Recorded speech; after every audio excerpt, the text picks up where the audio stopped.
Hi, I'm Elizabeth. And I'm Cindy. And we're here with another feeding frenzy for the Master Key System. We're on part 5, number 4.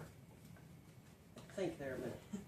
The mind, which pervades the body, is largely the result of heredity, which in turn is simply the result of all the environments of past generations on the responsive and ever-moving life forces.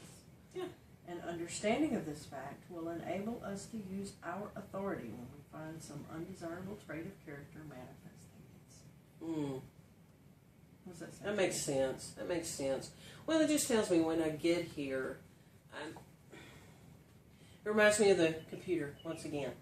You know, when you open a brand new computer out of a package, it has an operating system already pre-programmed into it so that you have a place to start from. Mm-hmm. Well, I think of us as the same. Mm-hmm. When we get here, we have that basis to start with. Mm-hmm. But it is what we have inherited from those who have already been here and the channel that we came through. And it makes sense that each generation comes with a program, so to speak, of the one before. Otherwise, we wouldn't learn as a society, as a culture, as a civilization. We wouldn't build upon. Right. We would all start back at that default programming, so to speak. Right. You So know can what I I'm get on saying? my soapbox a minute? Yeah. I read a thing from, I think it was Abraham Hicks the other day, like yesterday, and it was talking about children that are born today are smarter in a lot of ways than their parents. And it was making the point that our children get here and we say, hey, I was here before you, I'm smarter than you are, and you've got to do it my way. And our children are saying, I don't care if you were here before me, I'm smarter than you are, and we're going to do it my way. And the point is, the children are right. Yes. They have gained that extra knowledge that we didn't have at birth. Right. And so they are born, as she says, cable ready. I mean, they already hardwired for this electronic world that we live in that wasn't even in existence when I was born.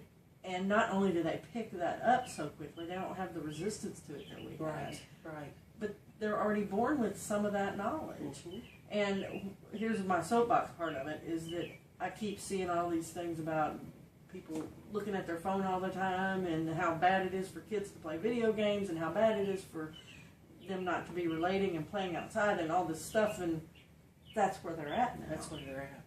That's where this has led us, and we can't harp on them for not doing it our way because they're more advanced than we are physically and mentally. Well, if we think about our childhoods, we came as the same thing. You know, we didn't do it the way our parents did it. Exactly. You know? Exactly. And like I said, if we didn't come with all of the knowledge that had already pre-existed before us, We'd be starting then over we every would time. start back at what? Caveman? I don't know. Yeah. You know what I'm saying? But if we didn't build upon the knowledge that we had when we came, The world would be a different place. it would be a totally different place. It would be chaos. Right. Absolutely, it would be chaos. But that makes sense to me. That Right. you know, that's how evolutionary change happens. And as the oddball of parenting, I feel that it's our job to bring them into this world and offer them guidance when they need it and ask for it. Otherwise, I tend to give them way more freedom than most people would allow. But I think that's working because they know more than I did. And they are the only ones who know what's best for them. They really are. And if we can learn them to follow that guidance, then that's all they'll ever need. Yeah. You know, instead of depending on me or depending on the government or depending on the church or depending on somebody else, follow Self-dependence. this. You know, follow this. And if you need advice, then ask for it. Not just from me, but from other people who have been there and done that. It's better to learn those things from other people. I'm not saying to learn everything on your own. I'm saying to know where to ask and keep some guidelines to say, okay, you don't need to run out in the street when their car's driving down. You know, some common sense. Teach them that, but let them have the freedom to follow that guide. Yes.